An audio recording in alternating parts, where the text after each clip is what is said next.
www.darsulquran.com.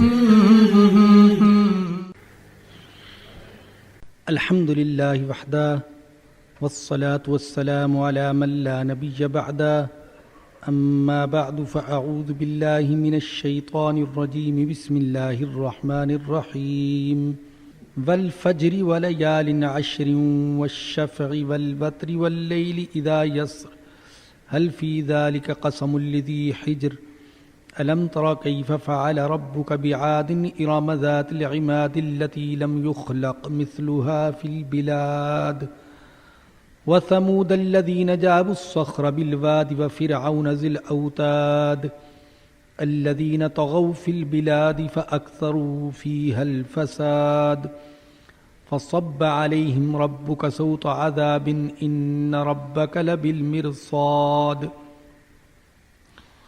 فأما الإنسان إذا ما ابتلاه ربه فأكرمه ونعمه فيقول ربي أكرمن وأما إذا ما ابتلاه فقدر عليه رزقه فيقول ربي أهانن كلا بل لا تكرمون اليتيم ولا تحاضون على طعام المسكين وتأكلون التراث أكلا لما وتحبون المال حبا جما كلا إذا دكت الأرض دكا دكا وجاء ربك والملك صفا صفا وجيء يومئذ بجهنم يومئذ يتذكر الإنسان وأنى له الذكرى يقول يا ليتني قدمت لحياتي فيومئذ لا يعذب عذابه أحد ولا يوثق وثاقه أحد يا أيتها النفس المطمئنة ارجعي إلى ربك راضية مرضية فادخلی فی عبادی وادخلی جنتی. صدق اللہ العظیم. یہ سورۃ الفجر ہے، اس میں 30 آیات ہیں. اس سورہ میں اللہ تعالیٰ نے 3 مضامین بیان فرمائے ہیں. پہلی 14 آیات میں بعض سرکش قوموں کا ذکر ہے. اس کے بعد 6 آیات میں اللہ کی یہ سنت بیان کی گئی ہے کہ وہ انسان کو کبھی دے کر آزماتا ہے اور کبھی اس سے لے کر اس کو محروم رکھ کر آزماتا ہے.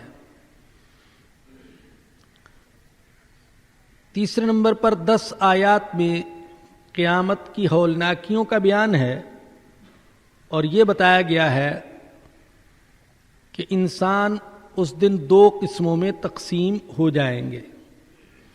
بعض سعادت مند ہوں گے اور بعض بدبخت. اللہ پاک ہم سب کو سعادت مندوں میں سے بنائے اور اٹھائے.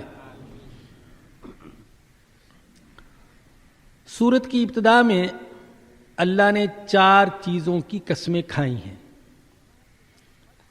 فرمایا کہ والفجر،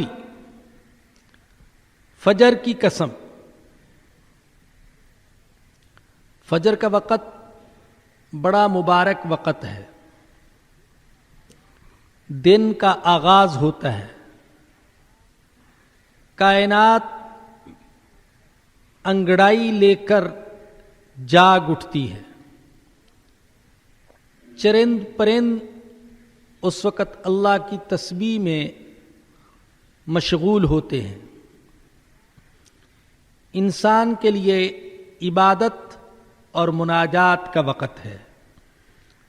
اور خوش قسمت ہیں وہ لوگ کہ جن کے ہر دن کی فجر کا آغاز اللہ کے ذکر، عبادت، تلاوت، دعا اور نماز سے ہوتا ہے. دوسری قسم ولیال عشر، 10 راتوں کی قسم۔ یہ کون سی 10 راتیں ہیں؟ زیادہ تر مفسرین اس طرف گئے ہیں کہ اس سے مراد ذوالحجہ کی ابتدائی 10 راتیں ہیں۔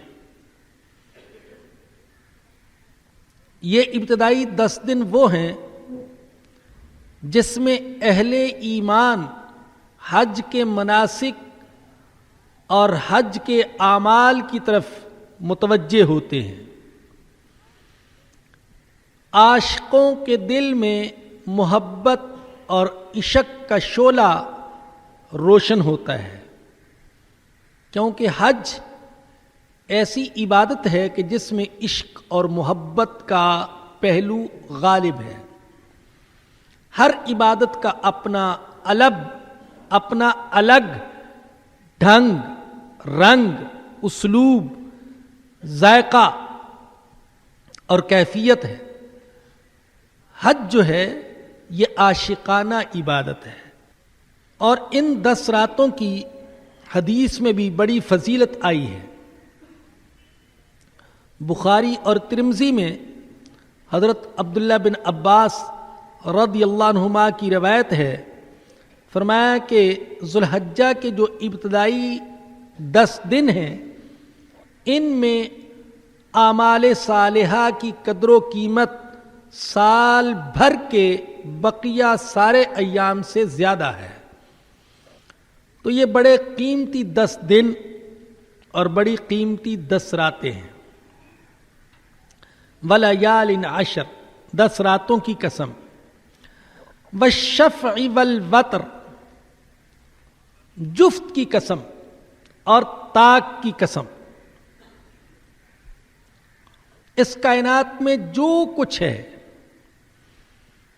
یا جفت ہے یا طاق ہے، تو گویا کہ اللہ نے سارے جہاں کی قسم کھائی ہے۔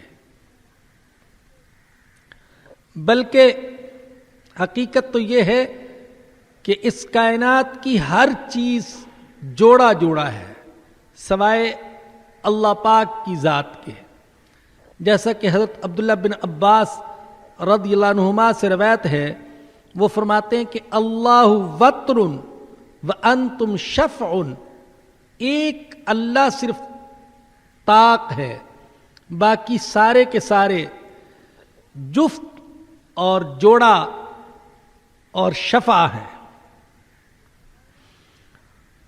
کائنات کی ہر چیز جوڑا جوڑا، کوئی چیز ایسی نہیں جس کا دوسرا جوڑا، جس کی دوسری مثل، جس کی دوسری ضد وہ موجود نہ ہو۔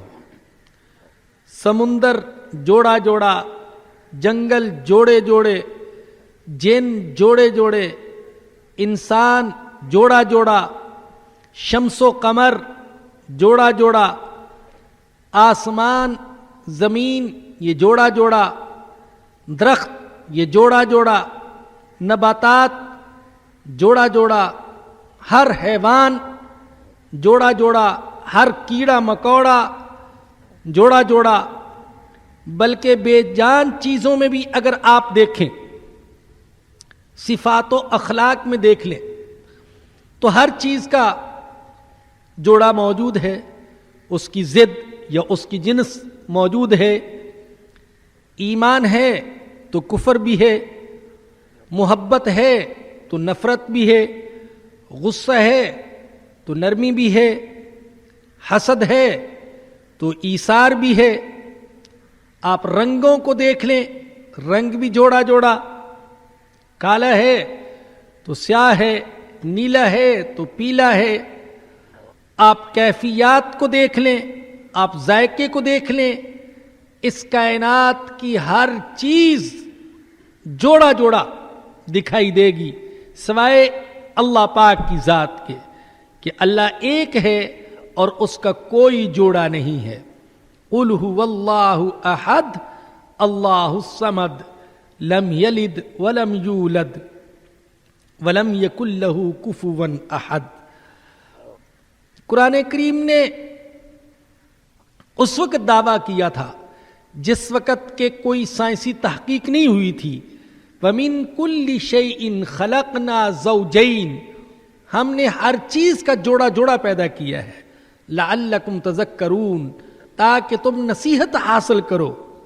اور آج دنیا بھر کے سائنسدان, حکماء, ڈاکٹر, مفکرین اس نتیجے پر پہنچے ہیں کہ اس کائنات کی ہر چیز جوڑا جوڑا ہے, کوئی بھی جوڑے سے خالی وہ نہیں ہے. والشفع والوتر, جفت کی قسم, طاق کی قسم, تو گویا کہ یوں کہہ سکتے ہیں کہ ساری مخلوق کی بھی قسم اور مخلوق کو پیدا کرنے والے اس ایک اللہ کی بھی قسم. چوتھی قسم واللیل اذا یسری, رات کی قسم جب کہ وہ چلتی ہے. رات کی قسم جب کہ وہ چلتی ہے. سرا یسری, اس کا معنی ہوتا ہے چلنا, انسان کا, حیوان کا, کسی چیز کا چلنا. اللہ نے گویا کہ ایسا لفظ رات کے لیے استعمال کیا کہ وہ کوئی جاندار چیز ہے جو کہ چل رہی ہے, جو کہ جا رہی ہے.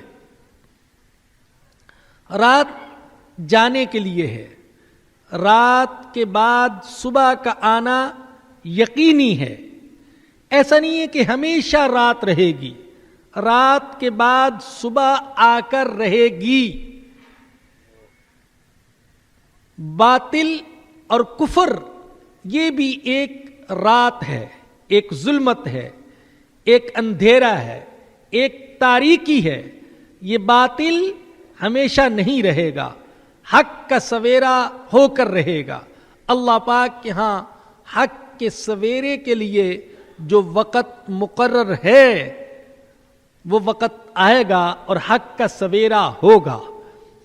اس لیے مایوس ہونے کی ضرورت نہیں, مسلمان کی شان نہیں کہ مایوس ہو جائے, لیکن یہ مطلب نہیں کہ باطل پر مطمئن ہو جائے. باطل کو مٹانے کی اور حق کو لانے کی اپنے طور پر کوشش کرتا رہے, لیکن باطل ہمیشہ نہیں رہے گا, یہ یقین دل کے اندر ہونا چاہیے. باطل کا اندھیرا ختم اور حق کا سویرا ہو کر رہے گا. یہ 4 قسمیں کھائیں, فجر کی قسم, 10 راتوں کی قسم, جفت اور طاق کی قسم, رات کی قسم جب کہ وہ چلتی ہے. لیکن اس کے بعد جواب قسم ذکر نہیں کیا گیا. جیسا کہ جو حضرات درس میں مسلسل شریک ہو رہے ہیں وہ جانتے ہیں کہ قسم کے بعد جواب قسم آتا ہے. جس دعوے پر قسم کھائی جاتی ہے وہ آتا ہے, یہاں وہ مذکور نہیں ہے. تو وہ کیا ہے؟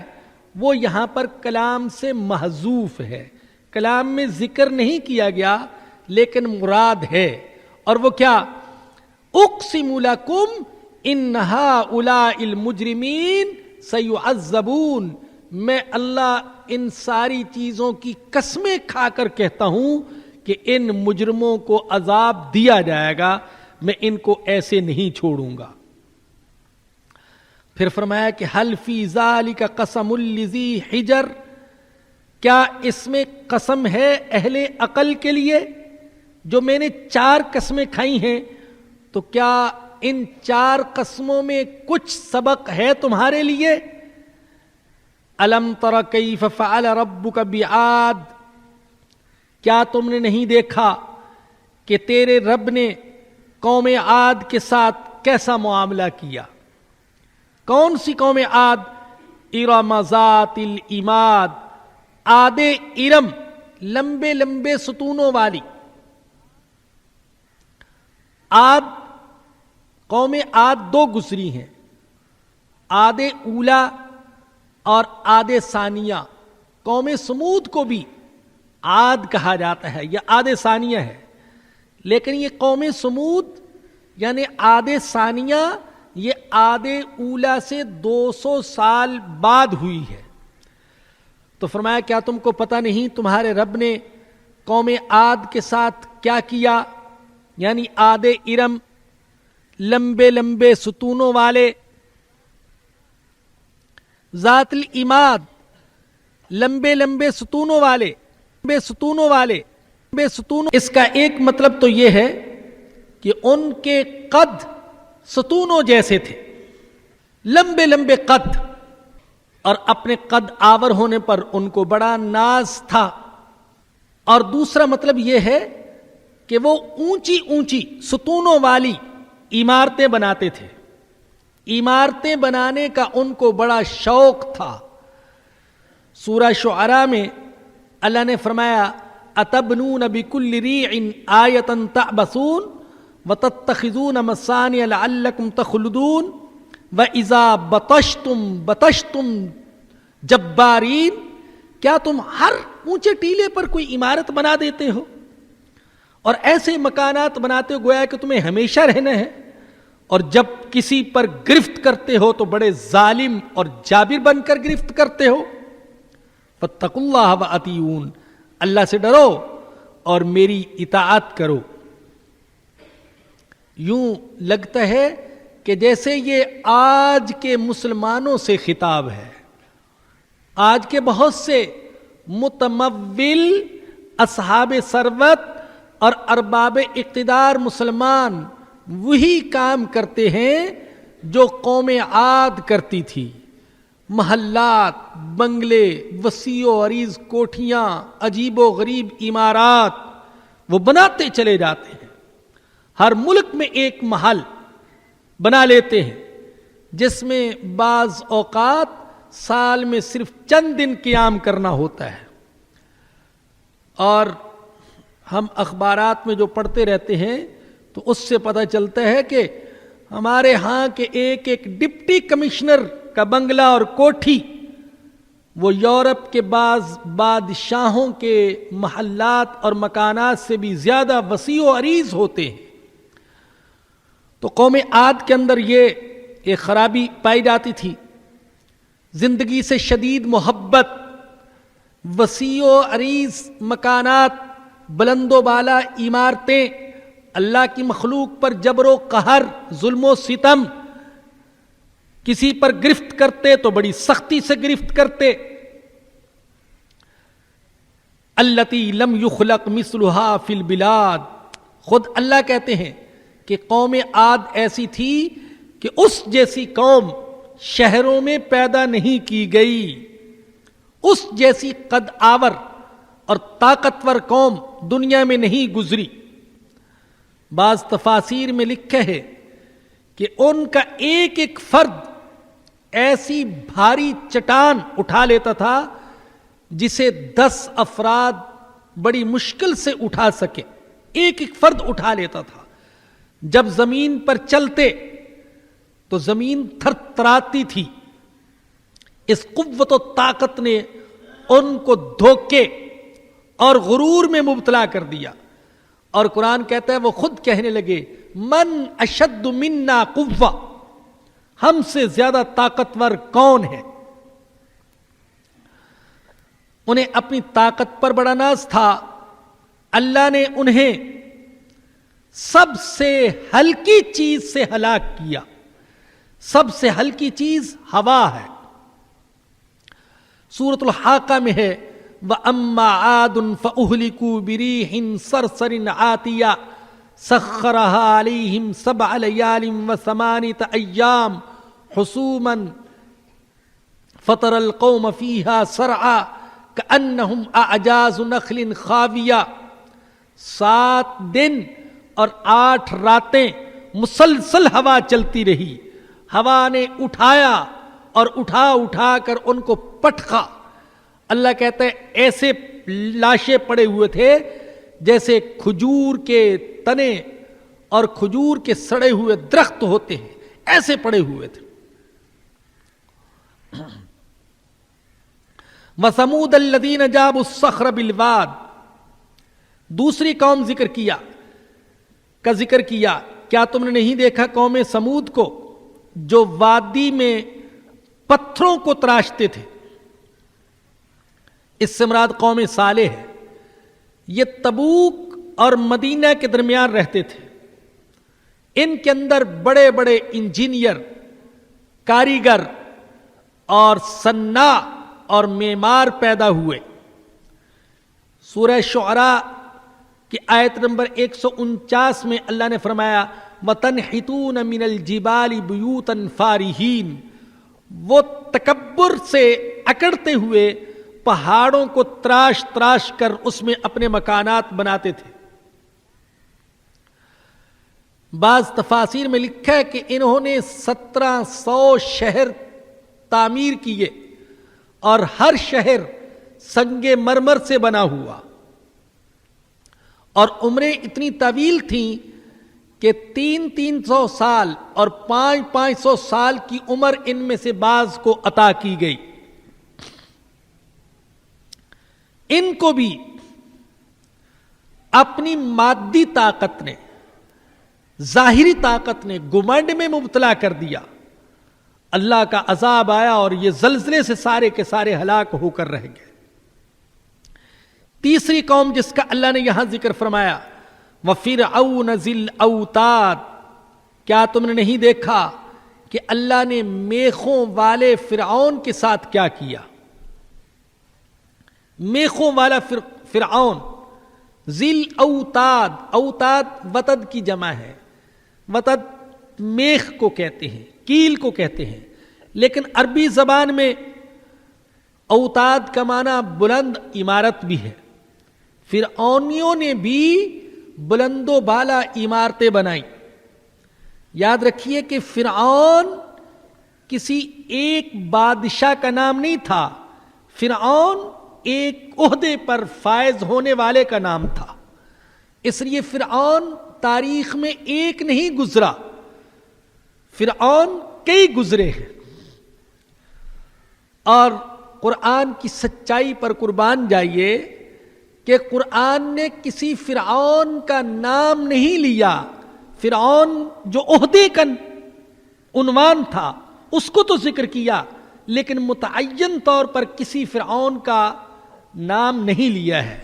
وَإِذْ أَنْجَيْنَاكُمْ مِنْ آلِ فِرْعَوْنَ، بنی اسرائیل سے کہا کہ تمہیں نجات دی آل فرعون سے۔ اور کہا جاتا ہے کہ حضرت موسیٰ علیہ السلام کے زمانے ہی میں 2 فرعون گزرے، ایک فرعون نہیں 2 فرعون گزرے۔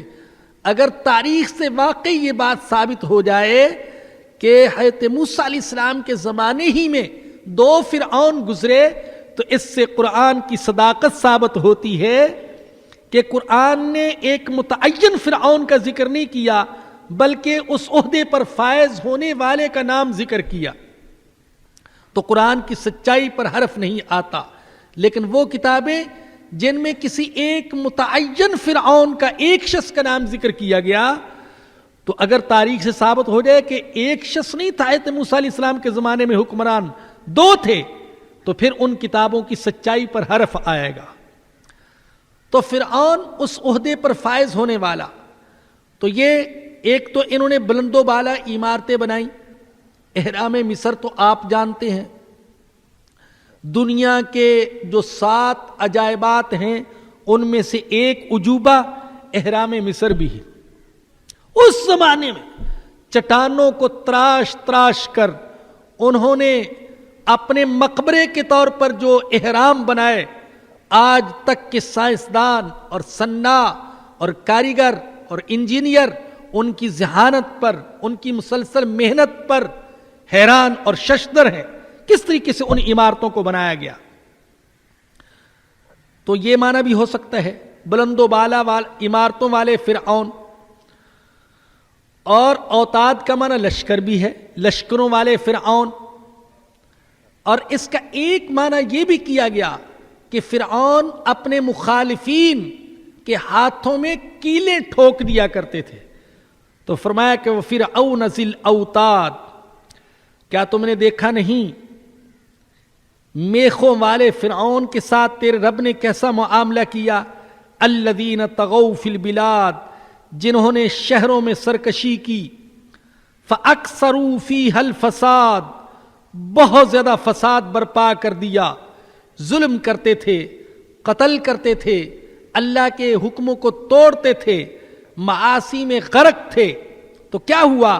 فصب علیہم ربک صوت عذاب، ان پر تیرے رب نے عذاب کا کوڑا برسایا، ہر ایک پر اللہ کا عذاب آیا۔ اللہ نے سورہ عنکبوت میں فرمایا فَكُلًّا أَخَذْنَا بِذَنبِهِ، ان میں سے ہر ایک کو اس کے گناہ کی وجہ سے ہم نے پکڑا۔ فَمِنْهُمْ مَنْ أَرْسَلْنَا عَلَيْهِ حَاصِبًا، کسی پر تیز ہوا چلا دی۔ وَمِنْهُمْ مَنْ أَخَذَتْهُ الصَّيْحَةُ، کسی کو ایک چنگاڑ نے آ پکڑا۔ وَمِنْهُمْ مَنْ خَسَفْنَا بِهِ الْأَرْضَ، اور ان میں سے کسی کو ہم نے زمین میں دنسا دیا۔ وَمِنْهُمْ مَنْ أَغْرَقْنَا، اور ان میں سے کسی کو ہم نے پانی میں غرق کر دیا۔ وَمَا كَانَ اللَّهُ لِيَظْلِمَهُمْ، اللہ ظلم کرنے والا نہیں، وَلَكِنْ كَانُوا أَنفُسَهُمْ يَظْلِمُونَ، بلکہ وہ اپنے اوپر خود ہی ظلم کرنے والے تھے، انہوں نے تباہی کے اسباب خود جمع کیے۔ إِنَّ رَبَّكَ لَبِالْمِرْصَادِ، بے شک تیرا رب گھات میں ہے۔ ایسا نہیں کہ ان پر تو عذاب نازل ہوا اور دوسرے ظالموں اور سرکشوں کو اللہ چھوڑ دے گا، اللہ گھات میں ہے، دیکھ رہے کون ظالم ہے،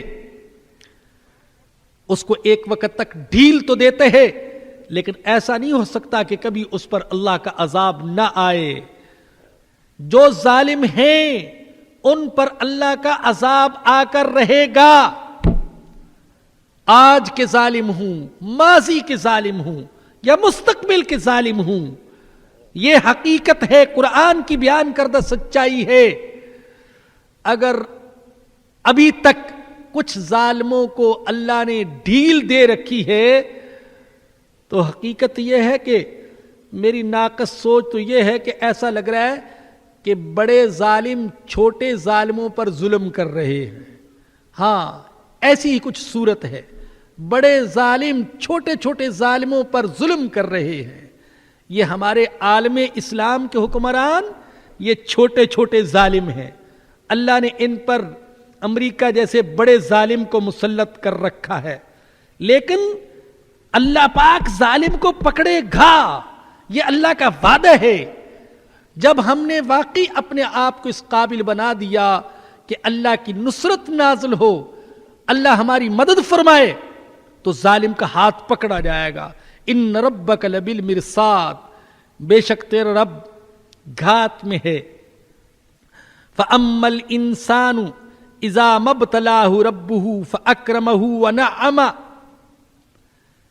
یہاں سے دوسرا مضمون بیان فرماتے ہیں اللہ، انسان کو جب اس کا رب آزماتا ہے، فَأَكْرَمَهُ، اس کو عزت دیتے ہیں، وَنَعَّمَهُ، اور اس کو نعمت بخشتے ہیں، فَيَقُولُ رَبِّي أَكْرَمَنِ، تو تکبر اور فخر کے ساتھ کہتا ہے میرے رب نے مجھ پر کرم کر دیا، مجھے عزت دے دی۔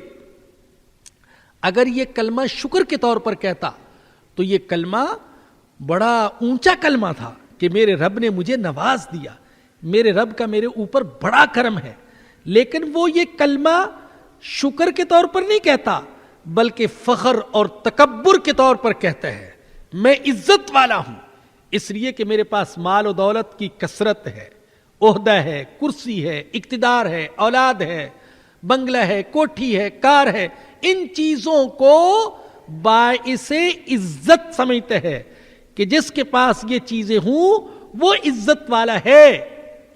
یہ کافر کی سوچ ہے۔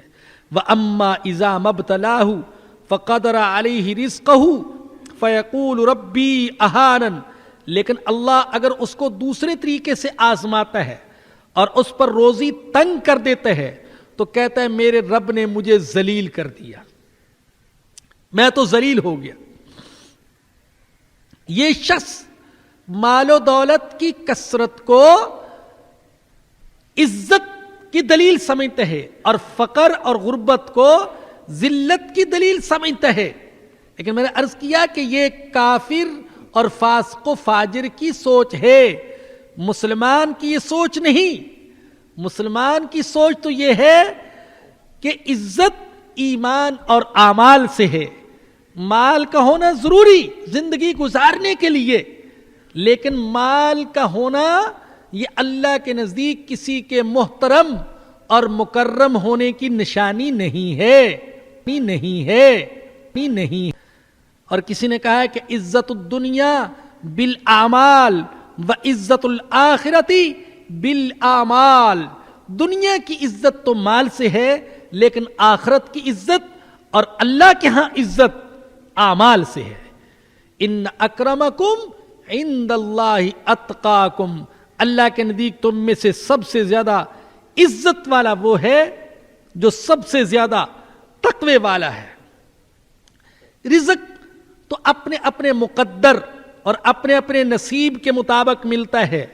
کسی کے پاس رزق کا زیادہ ہونا اس بات کی نشانی نہیں ہے کہ وہ اللہ کا محبوب اور اللہ کا پیارا ہے۔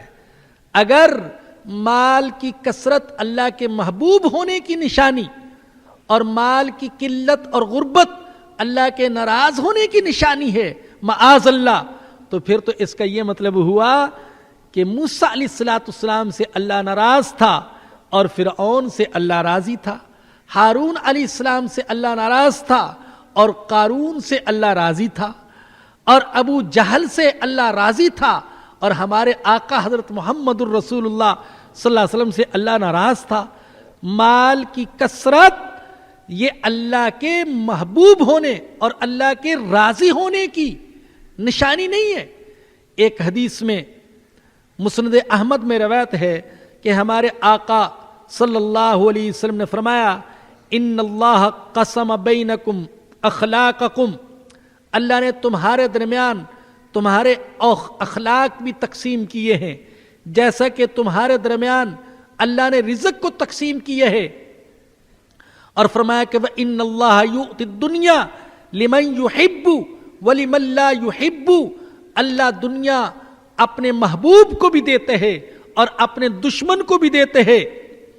وَلَا يُؤْتِ الدِّينَ إِلَّا لِمَنْ حَبَّهُ، لیکن اللہ پاک دین صرف اپنے محبوب کو دیتے ہیں، اپنے دشمن کو دین نہیں دیتا ہے۔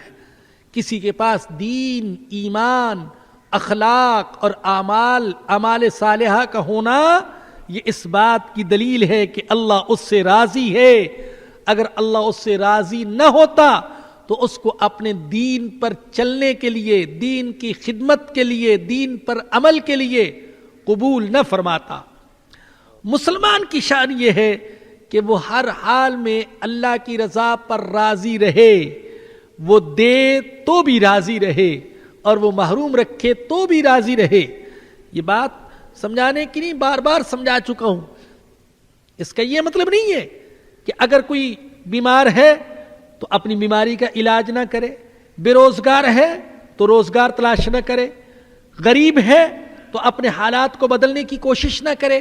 کوشش ضرور کرے لیکن اللہ کی رضا پر راضی رہے۔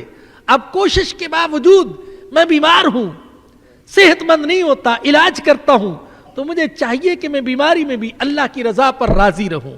اللہ میں اس بیماری پر راضی ہوں۔ اللہ اکبر، اللہ کی قسم، یہ جو رضا بالقضاء ہے کہ اللہ کے فیصلے پر، اللہ کی تقدیر پر راضی رہنا، اس سے جو سکون ملتا ہے وہ ہفت اقلیم کی بادشاہت سے بھی نہیں ملتا ہے۔ میں اللہ کی رضا پر راضی ہوں۔ اللہ نے سوکھی کھلا دی تو بھی الحمدللہ، اور اللہ نے وہ روکھی کھلا دی تو بھی الحمدللہ، مرغن غذا کھلا دی تو بھی الحمدللہ، اس نے غربت میں رکھا تو بھی الحمدللہ، اور اس نے ثروت میں رکھا تو بھی الحمدللہ، اس نے اولاد عطا کر دی تو بھی الحمدللہ، اور بے اولاد ہے تو بھی الحمدللہ۔ اب کر بھی کیا سکتا ہے؟ اگر اللہ کی تقدیر پر راضی نہ ہو تو کیا کرے گا؟ کیا اللہ سے زبردستی لے سکتا ہے؟ اللہ نے اولاد نہیں دی تو کیا زبردستی لے لے گا؟ نہیں۔ ہمارے کسی عزیز کا انتقال ہو گیا، اب میں اللہ کی تقدیر پر راضی ہوں تو کتنا اطمینان ہے، کتنا سکون ہے کہ اللہ میں تیرے فیصلے پر راضی ہوں۔ زبان پر وہ الفاظ ہیں جو حضور اکرم صلی اللہ علیہ وسلم کی زبان پر الفاظ تھے جس وقت اپنے نواسے کی ناش کو اپنی گود میں رکھا اور بلکہ اپنے بیٹے کو دیکھا فوت ہو گئے تو فرمایا کہ ہم تیری جدائی پر غمگین ہیں، ہماری آنکھوں سے آنسو بھی بہ رہے ہیں، لیکن ہم اللہ کی رضا پر راضی ہیں۔ ہاں مطلب یہ دونوں چیزیں جمع ہو سکتی ہیں، رو بھی رہے ہیں، غمگین بھی ہیں، لیکن اللہ تیرے فیصلے پر ہم راضی ہیں، تو نے اس کو چھین لیا تو ہم اس پر راضی ہیں۔ ایسے شخص کا کیا مقام ہے؟ حدیث میں آتا ہے، حضور اکرم صلی اللہ علیہ وسلم نے فرمایا کہ اللہ پوچھتا ہے فرشتوں سے، جب کسی کے بچے کی وہ جان نکال کر لے جاتے ہیں، اللہ پوچھتے ہیں کیا تم نے میرے بندے کے جگر کے ٹکڑے کو موت دے دی؟ کہتے ہاں۔ میرے بندے کے بیٹے کو جب موت آئی، اس کی روح نکلی، تو میرا بندے نے اس وقت کیا کہا؟ تو فرشتے عرض کرتے ہیں کہ اے اللہ، اس نے اس وقت بھی یہی کہا، الحمدللہ، اے اللہ میں تیرے فیصلے پر راضی ہوں۔ تو اللہ فرشتوں سے کہتے ہیں میرے اس بندے کے لیے جنت میں ایک محل بنا دو، اور اس محل کا نام ہی رکھ دو بیت الحمد، یہ حمد کا گھر، اللہ کی تعریف کا گھر۔ تو ہر حال میں اللہ کے فیصلے پر راضی ہو، جس حال میں وہ رکھے۔ آپ کو وہ سنا چکا ہوں، لیکن ایمان تازہ کرنے کے لیے دوبارہ سناتا ہوں، اکثر یہ واقعہ سناتا رہتا ہوں۔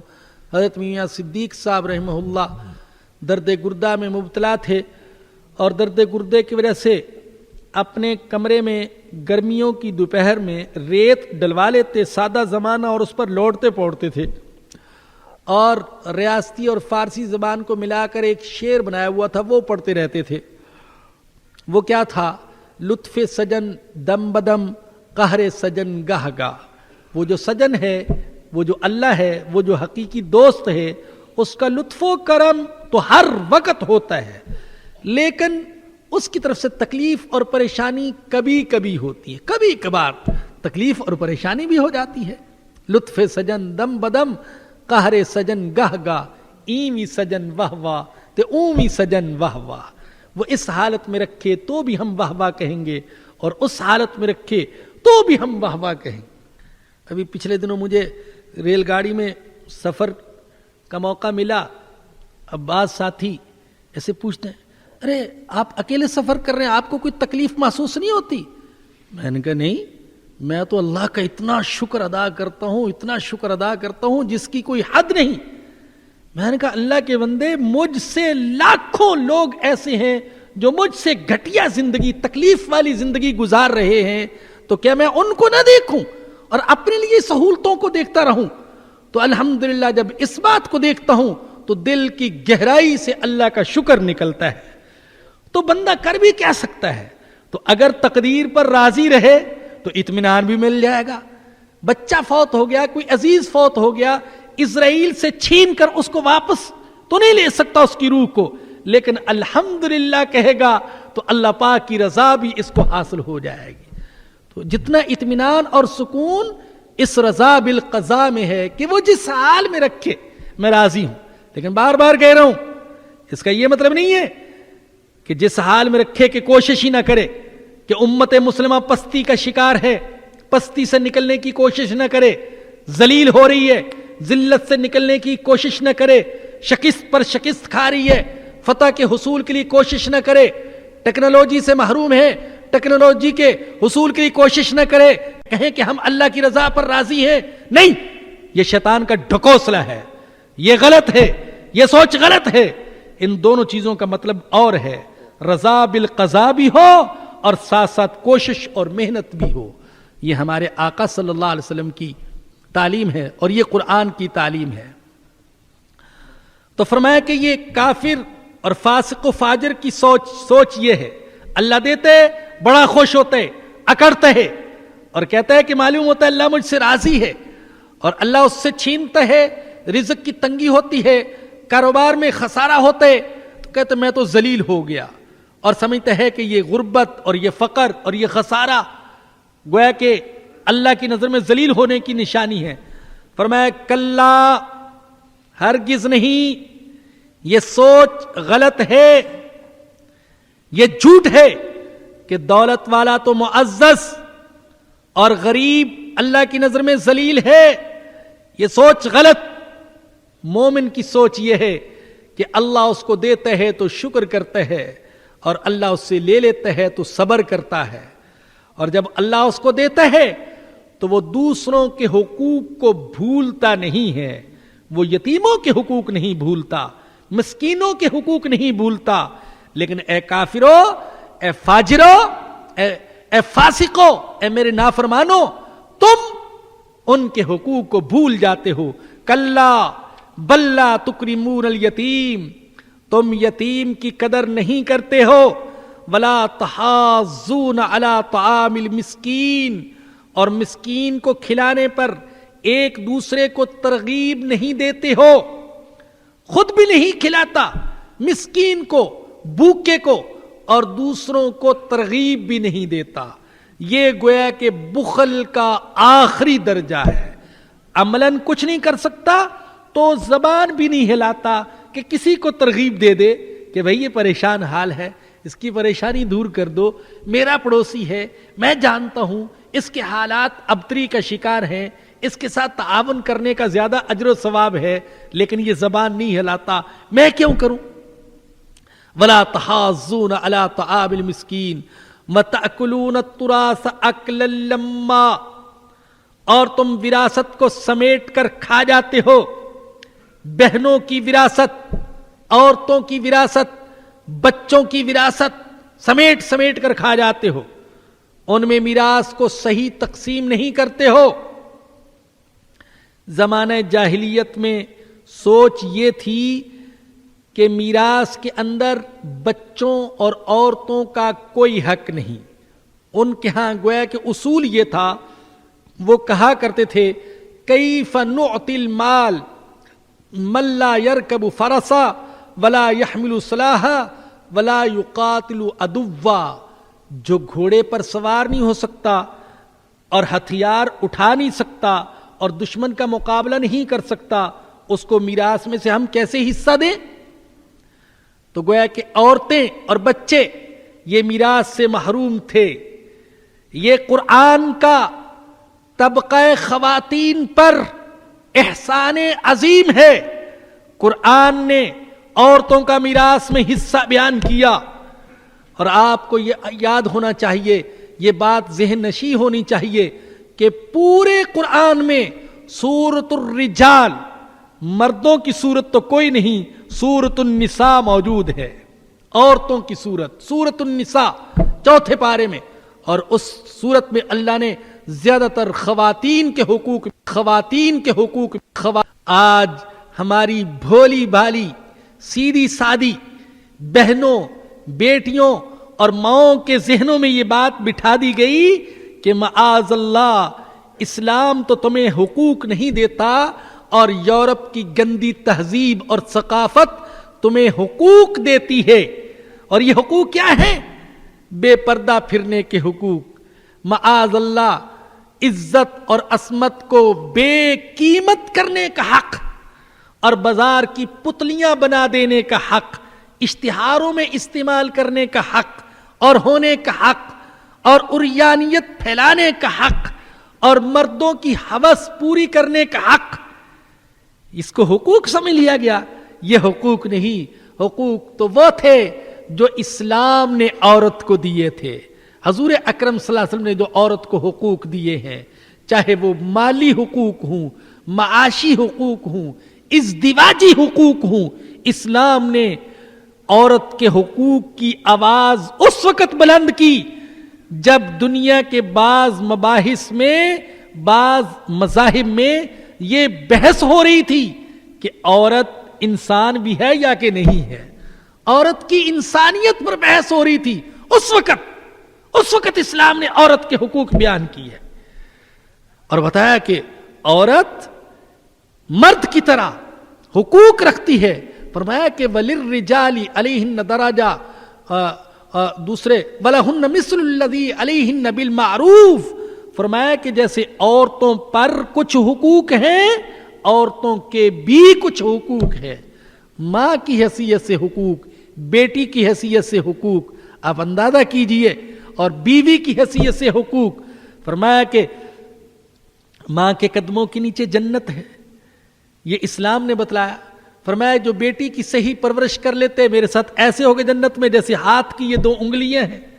بیوی کی حیثیت سے فرمایا کہ لوگوں تم میں سے سب سے بہتر وہ ہے جو اپنی بیوی کے ساتھ سب سے اچھا ہے، اور فرمایا کہ میں محمد صلی اللہ علیہ وسلم اپنی بیویوں کے ساتھ سب سے اچھا معاملہ کرنے والا ہوں. تو عرض یہ کر رہا تھا کہ یہ زمانہ جاہلیت میں ہوتا تھا اور آج بھی ہو رہا ہے. آج کا مسلمان بھی بہنوں اور بیٹیوں کو میراث نہیں دیتا. کہتے ہیں کہ ہم نے ان کی شادی پر اتنا خرچ کر دیا. تو شادی تو آپ نے بیٹے کی بھی بڑے دھوم دھام سے کی تھی، اس پر بھی بڑا خرچہ کیا، اس کو شمار نہیں کرتے. اور کس نے کہا تھا کہ دھوم دھام کے ساتھ خرچہ کرو؟ جو اللہ نے حکم دیا کہ ان کی میراث ان کو دو، وہ حکم تو پورا نہیں کرتے. اور جو معاشرے اور سوسائٹی کا رواج ہے کہ دھوم دھام سے شادی کی جائے اور جہیز دیا جائے، اس رسم کو پورا کرتے ہو. وَتَأْكُلُونَ التُّرَاثَ أَكْلًا لَمًّا، وراثت کو سمیٹ کر کھا جاتے ہو. وَتُحِبُّونَ الْمَالَ حُبًّا جَمًّا، اور فرمایا کہ تم مال سے شدید محبت کرتے ہو، شدید محبت. اللہ ایسا لگتا ہے ہمارے اندر کی کمزوریاں بیان کر رہا ہے. ہم اللہ کے سامنے کھڑے ہیں اور اللہ ہمارے اندر کی کمزوریاں کھول کھول کر بیان کر رہا ہے. تم مال سے بڑی شدید محبت کرتے ہو، ایسی محبت کہ معلوم ہوتا ہے کہ مال کی عبادت شروع کر دی تم نے اور مال کی پرستش شروع کر دی، مال کے سامنے رکوع اور سجدے شروع کر دیے. وہ جو حدیث میں آیا، بخاری میں حدیث ہے، ہمارے آقا صلی اللہ علیہ وسلم نے فرمایا تعیسا عبد الدینار والدرہم والقطیفہ والخمیسہ، ہلاک ہو جائے دینار کا بندہ اور درہم کا بندہ اور کپڑے کا بندہ اور چادر کا بندہ، روپے پیسے اور مال و متاع کا بندہ، مال و متاع کا بندہ، ان کی بندگی کرنے والا. ان اوتی راضیہ وان لم یؤت لم یرضى، اگر دیا جائے تو بڑا خوش ہوتا ہے، نہ دیا جائے تو خوش نہیں ہوتا. بعض ایسے بھی تھے حضور اکرم صلی اللہ علیہ وسلم ان کو دیتے تو بڑے خوش ہوتے، کہتے محمد بڑے اچھے آدمی ہیں، اور اگر کبھی حضور نہ دیتے تو ناراض ہو جاتے. فرمایا کہ یہ اللہ کے بندے نہیں ہیں، یہ روپے پیسے ڈالر اور پاؤنڈ کے بندے ہیں. وَتُحِبُّونَ الْمَالَ حُبًّا جَمًّا، کلا ہرگز نہیں. غافل و باز آ جاؤ ظلم سے، فساد سے، یتیموں کے حقوق دبانے سے، بہنوں کی اور بیٹیوں کی میراث کھانے سے باز آ جاؤ. تمہارے سامنے وہ دن آنے والا ہے اذا دکت الارض دکن دکا، جب زمین کو کوٹ کوٹ کر برابر کر دیا جائے گا، اونچ نیچ ختم ہو جائے گی، نہ کوئی پہاڑ باقی رہے گا نہ ٹیلا. وجاء ربک والملک صفا صفا، اور تیرا رب صف در صف فرشتوں کے ساتھ آئے گا، فرشتوں کی صفوں کی صفیں، اور رب تعالی کا جلال، اس کی تجلی کا اظہار، بیچ میں انسانوں کا مجمع، چاروں طرف سے فرشتوں نے گھیرا ہوا، اور اللہ کی عدالت قائم، سچی عدالت، عدل کی عدالت، انصاف کامل کی عدالت. دنیا میں عدل کامل کبھی نہیں ہو سکتا، عدل کامل نہیں ہو سکتا، لیکن اس دن عدل کامل ہوئے گا. اللہ آئے گا، فرشتوں کی صفوں کے ساتھ آئے گا. کیسے آئے گا؟ وہ آنے کا انداز کیسے ہوگا؟ یہ وہ آیات ہیں جن کو ہم متشابہات کہتے ہیں. کیا مطلب ان کا؟ کہ ہم اس بات پر تو ایمان رکھتے ہیں کہ اللہ فرشتوں کے ساتھ آئیں گے، لیکن کس کیفیت کے ساتھ آئیں گے یہ کیفیت آج ہمیں معلوم نہیں ہے. اللہ جانتے ہیں کہ کس کیفیت کے ساتھ وہ آئیں گے. وَجِيءَ يَوْمَئِذٍ بِجَهَنَّمَ، اور اس دن جہنم کو حاضر کر دیا جائے گا. جہنم کو حاضر کر دیا جائے گا. اب جہنم کو کیسے حاضر کیا جائے گا؟ حدیث میں آیا، صحیح مسلم میں روایت ہے، حضور اکرم صلی اللہ علیہ وسلم نے فرمایا جہنم کی 70,000 لگامیں اور زنجیریں، اور ہر زنجیر کو 70,000 فرشتے کھینچ رہے ہوں گے. اب کیسے لگامیں، کیسی زنجیریں، فرشتے کیسے کھینچ رہے ہوں گے؟ تو یہ چیز ایسی ہے کہ ہم اس پر ایمان تو رکھتے ہیں، لیکن اس کی کیفیت ہم اس دنیا میں بیان نہیں کر سکتے ہیں اور جان بھی نہیں سکتے ہیں. یہ قیامت کے بہت سے معاملات ایسے ہیں کہ آج ہماری سمجھ میں نہیں آ سکتے. اللہ پاک نے اگر کہیں کچھ چیزیں بیان کی ہیں تو ہمارے چھوٹے سے ذہن کو سامنے رکھ کر سمجھانے کے لیے کہ جنت ہوگی، دوزخ ہوگی، جنت میں باغات ہوں گے اور مختلف کے پھل اور پھول اور راحت کے سامان ہوں گے، اور جہنم میں آگ ہوگی، زنجیریں ہوں گی، کوڑے ہوں گے، لیکن ان سب کی اصل حقیقت وہ مرنے کے بعد ہی معلوم ہو سکے گی. یومئذ یتذکر الانسان، اس دن انسان سوچے گا، اس دن سوچے گا، اس دن نصیحت حاصل کرنا چاہے گا. وَأَنَّى لَهُ الذِّكْرَى، لیکن اب سوچنے کا کیا فائدہ؟ اب سوچنے کا کیا فائدہ؟ سوچنے کا وقت نکل گیا. سوچنے کا وقت تو دنیا تھی. آخرت عمل کی جگہ نہیں ہے، آخرت تو جزا کی جگہ ہے. وہاں نتیجہ سنایا جائے گا، پرچہ حل نہیں کیا جائے گا. پرچہ تو ہم سب یہاں حل کرنے میں مصروف ہیں، وہاں تو صرف نتیجہ سنا دیا جائے گا. وہاں ایک لہجے کی بھی مہلت نہیں دی جائے گی. یقول یا لیتنی قدمت لحیاتی، کہے گا اے کاش میں نے اپنی زندگی کے لیے کچھ آگے بھی بھیجا ہوتا. اس دن اس کو زندگی مانے گا، کہے گا کاش میں نے اس زندگی کے لیے کچھ آگے بھیجا ہوتا. دنیا کی زندگی کے لیے تو میں بہت کچھ سوچتا رہا، لیکن آخرت کی زندگی کے لیے کچھ نہ سوچا. جو کچھ دنیا کی زندگی کے لیے کمایا تھا وہ آخرت میں کام نہیں آ رہا، اور جو کچھ آخرت کی زندگی کے لیے چاہیے وہ میرے پاس ہے نہیں ہے. کسی نے بڑے عجیب پیارے انداز میں مثال دے کر ایک بات کو سمجھایا. مجھے یہ مثال بڑی پیاری لگی، بڑی دل کو لگی، اور صحیح بات یہ ہے کہ دل کو ہلا دیا اس مثال نے. اس آخرت کی حقیقت کو اور اعمال کی اور ایمان کی قدرت قیمت کو سمجھا رہے تھے. وہ فرمایا کہ بھئی یوں سمجھو کہ جیسے ایک شخص کسی گاڑی پر سفر کر رہا ہے، راستے میں روپے نے لفٹ مانگی، اس سے رک گیا. کون ہو بھائی؟ روپیہ ہوں. کس کام آتے ہو؟ اس نے کہا میرے ذریعے سے گھڑی خرید سکتے ہو، چشمہ خرید سکتے ہو، کپڑے خرید سکتے ہو، آئیے تشریف لائیے. بٹھا لیا. آگے گئے، پاؤنڈ نے لفٹ مانگی، روکا. ہم بھی کون ہو؟ پاؤنڈ ہوں، بڑی طاقتور کرنسی ہوں.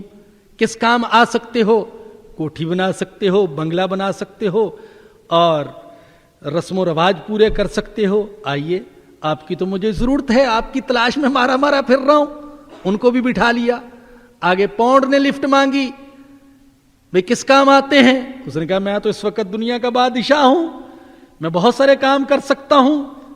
اللہ معاف فرمائے، میں تو جھوٹ کو سچ، سچ کو جھوٹ بس بنا سکتا ہوں، پولیس خرید سکتا ہوں، قانون خرید سکتا ہوں، کیا کچھ نہیں کر سکتا. کہ آئیے، آپ کی مجھے ضرورت ہے. آگے گیا، تب ایک اور صاحب نے ہاتھ روکا، ہاتھ دیا، گاڑی کو روکا. پوچھا ارے آپ کون ہیں؟ کہا کہ میں ایمان ہوں. ارے آپ کس کام آتے ہیں؟ انہوں نے کہا میں اس دنیا میں کام نہیں آتا، میں تو مرنے کے بعد کام آؤں گا. کہ مجھے اس وقت دنیا میں جو کام آنے والی چیزیں ہیں ان کی ضرورت ہے، آپ کی ضرورت نہیں ہے جو مرنے کے بعد کام آئیں گے. چھوڑ دیا ایمان کو. آگے کسی نے پھر گاڑی کو روک لیا. ارے آپ کون؟ کہنے لگے میں ملک الموت ہوں, آپ کی روح نکالنے کے لیے آیا, چلیے اگلے سفر میں. اچھا اگلے سفر میں کس کس چیز کی ضرورت ہے؟ میرے پاس روپیہ بھی ہے, پاؤنڈ بھی ہے, ڈالر بھی ہے, سونا بھی ہے, چاندی بھی ہے. انہوں نے کہا نہیں, اگلے سفر میں ان چیزوں کی ضرورت نہیں, وہاں تو ایمان اور اعمال صالحہ کی ضرورت ہے. اب ان سے مہلت طلب کرتا ہے, تھوڑی سی مہلت دے دو, میں گاڑی کو واپس لے جا کر وہ راستے میں ایمان تھا اس کو ساتھ لیتا ہوا آؤں. تو کہا جائے گا نہیں, اس گاڑی کو اب آگے سفر کی تو اجازت ہے, پیچھے جانے کی اجازت نہیں ہے. اس میں تو ریورس گیئر ہی ختم کر دیا گیا ہے. اب یہ گاڑی آگے جا سکتی ہے, پیچھے نہیں جا سکتی. تو اس وقت کہے گا یا لیتنی قدمت لحیاتی, اے کاش میں نے اپنی اس زندگی کو بھی یاد رکھا ہوتا اور اس کے لیے بھی کیا ہوتا. اپنا مستقبل سوچتا رہا, اپنی اولاد کا مستقبل سوچتا رہا, اور صرف 10 سال کا مستقبل نہیں, 50 سال کا, 100 سال کا مستقبل سوچتا رہا. میں صحیح کہتا ہوں, ہم میں سے بعض لوگوں نے جو دنیا اکٹھی کر رکھی ہے, اگر وہ صحیح طریقے سے خرچ کرتے رہیں تو 500 سال تک ان کے ہاں غربت آنے کا کوئی امکان نہیں ہے. اتنی دنیا اکٹھی کر رکھی ہے, اتنا دنیا کا مستقبل بنا رکھا ہے, لیکن وہ جو حقیقی مستقبل ہے اس مستقبل کے لیے کچھ نہیں کیا. کہتے ہیں آج جمع کریں کل کام آئے گا. پوری قوم کے ذہنوں میں یہ بات بیٹھی ہوئی, آج روپیہ جمع کریں کل کام آئے گا, لیکن آج عمل کریں کل کام آئے گا, آج اللہ کی راہ میں دیں کل کام آئے گا. یہ سوچ ذہنوں سے نکل گئی. لیکن اس وقت کہے گا یا لیتنی قدمت لحیاتی, اے کاش میں نے اپنی اس زندگی کے لیے بھی کچھ آگے بھیجا ہوتا, آخرت کے اکاؤنٹ میں بھی کچھ کرنسیاں جمع کرائی ہوتی. اور آپ جانتے ہیں وہاں کی کرنسی روپیہ, پاؤنڈ اور ڈالر, درہم, دینار نہیں ہے. وہاں کی کرنسی تو ایمان ہے, ایمان ہے, نماز ہے, روزہ ہے, حج ہے, زکوٰۃ ہے, صدقہ خیرات ہے, سچائی ہے, دیانتداری ہے, ایثار ہے, احسان ہے, محبت ہے. یہ چیزیں آخرت کی کرنسیاں ہیں. فَيَوْمَئِذٍ لَّا يُعَذِّبُ عَذَابَهُ أَحَدٌ, اس دن اس جیسی سزا کوئی نہیں دے گا, اس جیسی سزا کوئی نہیں دے سکے گا. جتنی سزاؤں کا تم تصور کر سکتے ہو کر لو. ہلاکو چنگیز خان فرعون اور دور حاضر کا چنگیز بش, سب کی سزاؤں کا تصور کر لو, کوئی بھی اس جیسی سزا پھر نہیں دے سکے گا. اس کی سزا اور انداز کی ہوگی. ولا یوثق وثاقہ احد, اور نہیں جکڑ سکتا اس جیسا جکڑنا, کوئی بھی اس جیسا جکڑنا نہیں جکڑ سکتا. ہر کسی کے جکڑے ہوئے کو چھڑایا جا سکتا ہے, لیکن اللہ کے جکڑے ہوئے کو چھڑایا نہیں جا سکتا. یا ایتھا النفس المطمئنہ, یہ قرآن کا انداز ہے.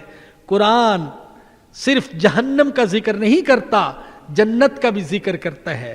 کافروں کا نہیں, ایمان والوں کا بھی ذکر کرتا ہے.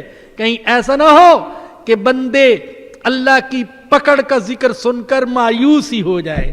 نہیں, اللہ پاک اس کے ساتھ ساتھ جنت والوں کا ذکر کرتے ہیں. فرمایا کہ یا ایتھا النفس المطمئنہ, ایمان والے سے کہا جائے گا. اور بعض روایات میں آتا ہے کہ موت کے وقت کہا جائے گا. اللہ اکبر. اللہ سے دعا کیجئے کہ اللہ پاک ہمیں بھی موت کے وقت یہ مبارک کلمات سننے کی توفیق عطا فرما دے. اللہ ان لوگوں میں سے ہمیں بنا دے جن کو یوں بشارت دی جائے گی, اے وہ نفس, اے اطمینان والے نفس, نفس المطمئنہ, اطمینان والے نفس, اللہ پر اطمینان, قیامت پر اطمینان, اللہ کے نبی کی باتوں پر اطمینان، قرآن پر اطمینان، اللہ فقیری میں رکھے تو اطمینان، اللہ امیری میں رکھے تو اطمینان۔ آپ پڑھ چکے نا کہ کافر کا طریقہ تو یہ ہے، امیری میں تو بڑا مطمئن اور فقیری میں بڑا پریشان، لیکن مسلمان کی شان یہ نہیں، وہ ہر حال میں مطمئن، اللہ کی قضا پر راضی۔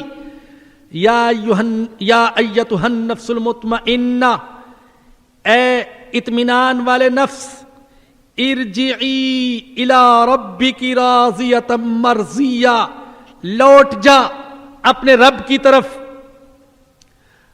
لوٹ جانا کہاں ہوتا ہے؟ جہاں سے انسان آیا ہو۔ معلوم ہوتا ہے کہ یہ روح وہیں سے آئی تھی اور وہیں پر جانے کا حکم ہے، لوٹ جانے کا حکم ہے۔ ارجعی الی ربک، لوٹ جا اپنے رب کی طرف، راضیۃ مرضیہ، تو اس سے راضی، وہ تجھ سے راضی۔ رضی اللہ عنہم ورضوا عنہ، اللہ ان سے راضی، وہ اللہ سے راضی۔ اللہ تجھ سے خوش کہ تو نے ویسی زندگی گزاری جیسے وہ چاہتا تھا، اور اب تو اس طرح راضی ہوگا کہ اللہ تجھے اتنا نوازے گا کہ تو کہہ دے گا کہ میرے اللہ میں راضی ہوں، میں خوش ہوں، تو نے مجھے بہت عطا کر دیا۔ راضیۃ مرضیہ، اللہ اکبر۔ فادخلی فی عبادی، تو داخل ہو جا میرے بندوں میں، شامل ہو جاؤ میرے بندوں میں۔ اللہ کے بندے کون؟ نبیین، صدیقین، شہداء، صالحین۔ وادخلی جنتی، اور داخل ہو جا میری جنت میں۔ یہ بشارت دی جائے گی موت کے وقت، اور یہ کلمات سچے مومن کو کہے جائیں گے۔ ایک عجیب واقعہ بعض کتابوں میں نظر سے گزرا، خواجہ بہاؤالدین زکریہ ملتانی رحمہ اللہ، یہ بھی بڑے بزرگ گزرے ہیں۔ یہ الگ بات ہے کہ آج ان بزرگوں کی خانقاہوں کو لوگوں نے دکانوں میں تبدیل کر دیا اور میلے ٹھیلے اور راگ رنگ میں تبدیل کر دیا، وگرنہ یہ اللہ والے لوگ تھے۔ تو خواجہ صاحب رحمہ اللہ آخر عمر میں بیمار تھے، ظہر کی نماز ادا کر کے اندر تشریف لے گئے، بیٹا خدمت میں لگا ہوا تھا، باہر چوکھٹ پر بیٹھ گیا، اچانک ایک اجنبی آدمی آیا، کہا خواجہ صاحب سے ملنا چاہتا ہوں۔ پوچھا کام کیا ہے؟ کہنے لگا کہ ایک خط ان کی خدمت میں پیش کرنا ہے۔ کہا بیمار ہیں، مل نہیں سکتے، خط مجھے دے دو، میں اندر پہنچا دیتا ہوں۔ خط اندر لے کر گیا، والد صاحب نے کھول کر دیکھا تو اس پر یہ آیت کریمہ لکھی ہوئی تھی، یا ایتھا النفس المطمئنہ، یہ آیات، ارجعی الی ربک راضیۃ مرضیہ فادخلی فی عبادی وادخلی جنتی۔ خط پڑا اور روح پرواز کر گئی، بھاگ کر واپس باہر آیا تو دیکھا کہ وہ اجنبی غائب تھا۔ ممکن ہے کہ اللہ نے فرشتے کو انسانی شکل میں وہ بھیج دیا ہو۔ تو کیا قابل رشک خاتمہ ہوا کہ لوٹنے کی جا ہے۔ اللہ پاک ہم سب کو ایسا خاتمہ نصیب فرمائے۔ وآخر دعوانا ان الحمد للہ رب العالمین، الحمد للہ رب العالمین، الحمد للہ رب العالمین۔ یہ پہلا سوال یہ کیا ہے، فرماتے ہیں کہ کیا احرام کی حالت میں عورت پر پردہ نہیں ہے؟ ایک مولوی صاحب فرماتے ہیں کہ وہاں تو سب بہن بھائی ہوتے ہیں، اس لیے پردہ ضروری نہیں ہے۔ میں اس کا جواب یہ ہے کہ احرام کی حالت میں عورت کے لیے حکم یہ ہے کہ کپڑا چہرے کو نہ لگے، جہاں تک ممکن ہو چہرے کو چھپانے کی کوشش کرے، جیسے کہ گتا وغیرہ رکھ کر یا کوئی اور چیز رکھ کر، جہاں تک ممکن ہو وہ چہرے کو چھپانے کی کوشش کرے۔ یہ تو ہے حالت احرام کا مسئلہ۔ جب احرام اتار دے تو پھر اس پر پردہ فرض ہے، جیسے عام حالات میں یہاں پر پردہ فرض تھا۔ یہ اس لیے عرض کر رہا ہوں کہ بہت سی خواتین ایسے کرتی ہیں کہ باوجود ہے کہ احرام اتار دیا پھر بھی بے پردہ چہرہ کھول کر پھرتی رہتی ہیں۔ احرام کی حالت میں تو حکم ہے کہ کپڑا چہرے کو نہ لگے، تو کسی نہ کسی طریقے سے پردہ تو کر لے، چاہے آگے کوئی چیز کر لے، پنکھا کر لے یا کوئی اور چیز، رکاوٹ ایسی پیدا کر لی جائے کہ چہرہ دوسروں کو نظر نہ آئے. لیکن جب احرام سے فارغ ہو جائے تو پھر پردہ عورت کے لیے ضروری ہے. اور عورتوں کو چاہیے کہ وہ خام خواہ مردوں کے ہجوم میں گھسنے سے احتراز کریں، اگرچہ حجر اسود کا بوسہ لینے کے لیے ہی صحیح. بہت سی خواتین حجر اسود کا بوسہ لینے کے لیے مردوں کے ہجوم میں گھس جاتی ہیں، یہ غلط ہے. وہ دور ہی سے اشارہ کر کے اپنے ہاتھ ہی کو بوسہ دے لیں گی. اللہ پاک کے ہاں ایسی ہوگا جیسا کہ اس نے حجر اسود کو بوسہ دے لیا ہے. باقی رہا یہ سوال کہ لوگ کہتے ہیں سب بھائی بہن ہیں، تو یہ تو بالکل ڈھکوسلے والی بات ہے بھائی. بہت سے لوگ یوں کہتے ہیں کہ بھئی اس سے کیا پردہ ہے، یہ تو باپ کے برابر ہے، اور اس سے کیا پردہ ہے، یہ تو بھائی کے برابر ہے، اور اس سے کیا پردہ ہے، یہ تو بیٹے کے برابر ہے. تو بھائی جو باپ کے برابر ہے، جو بھائی کے برابر ہے، جو بیٹے کے برابر ہے، ان سب سے تو پردہ نہیں ہے. تو اب تو صرف شوہر صاحب سے ہی پردہ رہ گیا، ان سے پردہ کر لیا کریں، باقی کسی سے پردہ نہیں ہے. تو بھئی یہ سوچ جو ہے بالکل غلط ہے. اسلامی بہن بھائی ہیں، لیکن جب ہمارے آقا حضرت محمد الرسول اللہ صلی اللہ علیہ وسلم کی روحانی بیٹیاں، ازواج، وہ صحابہ کی بیویاں اور بیٹیاں، وہ حضور کی روحانی بیٹیاں تھیں، ان کو حکم تھا کہ نبی سے پردہ کرو، تو پھر کیا آج کی جو بیٹیاں اور بہنیں ہیں ان پر ضروری نہیں ہے کہ دوسرے مردوں سے پردہ کریں اور بہن بھائی کے ڈکوسلے میں نہ پڑیں؟ اللہ سب کو ہدایت عطا فرمائے. ایک سوال یہ کیا گیا کہ کیا عورت کے لیے ایسی دوا کا استعمال جائز ہے حج کے دنوں میں یا عمرے وغیرہ کے دنوں میں کہ اس کو حیض نہ آئے اور بیماری کے ایام نہ آئے؟ تو بھائی یہ جائز ہے. البتہ اتنی بات یاد رکھیں کہ حج عمرے کے دنوں میں اگر عورت کو حیض آ جاتا ہے تو یہ چیز صرف طواف سے رکاوٹ بنتی ہے، حج عمرے سے رکاوٹ نہیں بنتی ہے، اور طواف میں تاخیر کی جا سکتی ہے، لہذا خامخواہ استعمال کرنے کی ضرورت وہ نہیں ہے. ایک تیسرا سوال یہ ہے کہ اتنی رقم کے یا حج کر سکے یا بیٹی کا نکاح کر سکے تو اس کو کیا کرنا چاہیے؟ تو بھائی پہلے بھی غالباً عرض کیا گیا تھا کہ ایسے شخص کو چاہیے کہ پہلے حج کرے، اس لیے کہ بیٹی کی نکاح پر رسوم وغیرہ کا ادا کرنا یہ کوئی شریعت کا حکم نہیں ہے.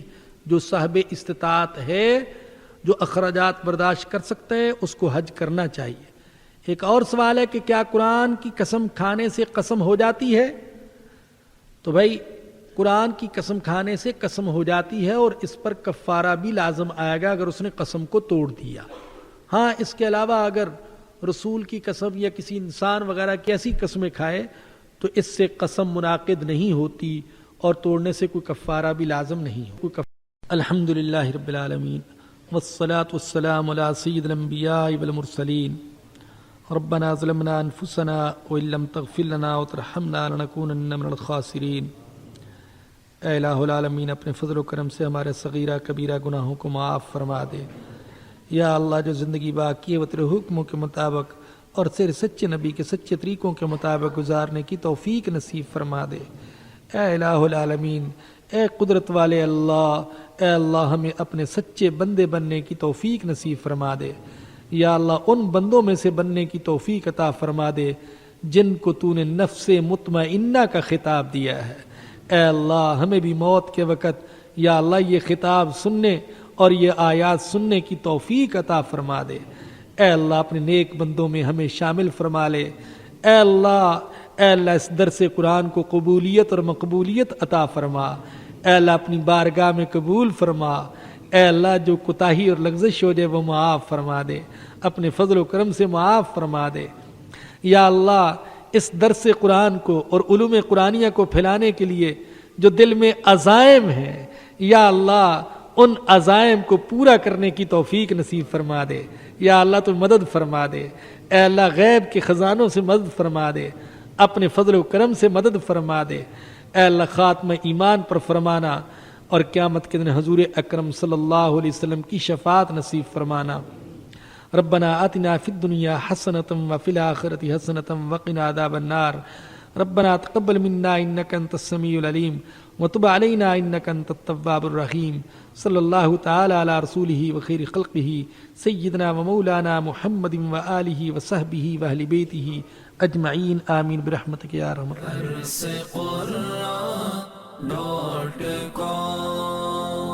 www.darsequran.com